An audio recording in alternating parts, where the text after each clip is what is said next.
Bago tayo magpatuloy, huwag kalimutang mag-subscribe sa aking channel.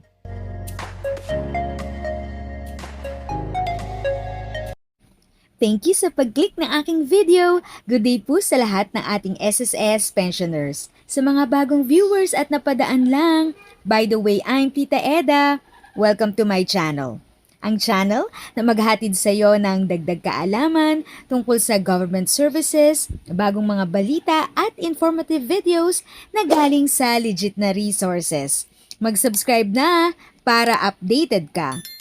Pinapaalalahanan ng Social Security System, SSS, ang mga miyembro nito, lalo na ang mga pensyonado, na maging mapagmatsyag laban sa mga scammer na nagnanais, nakawin ang kanilang personal na datos at impormasyon sa bangko.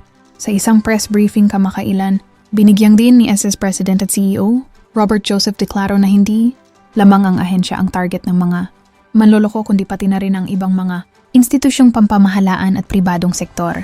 Patuloy naming pinapaalala sa mga miyembro, hindi tatawag, magte-text, o mag-email ang SSS para humingi ng personal na impormasyon, giit niya. Ayon kay Declaro, madalas tukuyin ang mga pensyonado ng mga scammer dahil karamihan sa kanila ay senior citizens na mas limitado ang kaalaman sa digital na sistema. Kalunos-lunos na pinagsasamantalahan sila, anya, habang ipinaliwanag na ligtas ang pondo ng mga miyembro sa mga bangko ng SSS at hindi sa tanggapan mismo ng ahensya.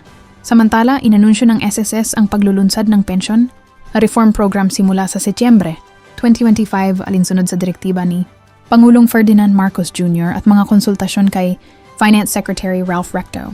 Patay sa mga actuarial study, tataas ang pensyon sa 3 taunang yugto, 2025, 2026, 2027, na magdudulot ng 33% na dagdag pakinabang para sa mga retirado at pensyonadong may kapansanan at 16% para sa mga survivor pensioner pagkatapos ng 3 taon.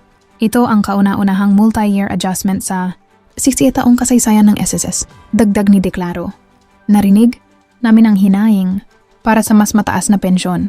Sa gabay ni Secretary Recto at matapos ang masusing pag-aaral, itinataguyod namin ang makatuwirang pagtaas na hindi magpapahina sa pundo.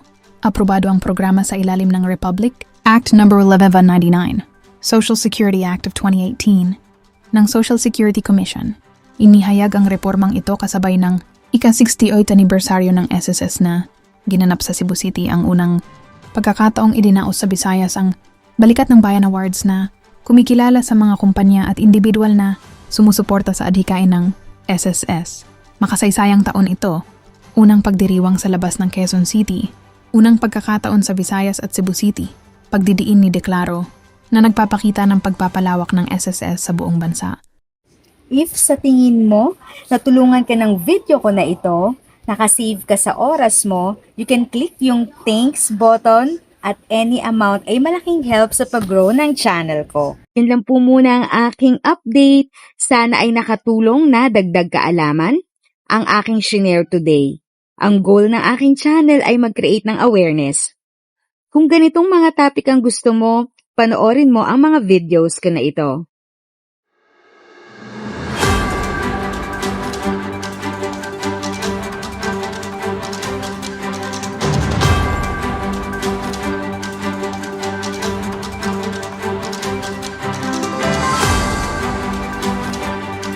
Thanks for watching! Kung may kapamilya, kaibigan o kakilala sa tingin mo ay magiging interesado sa video, please share or tag sila sa comment section.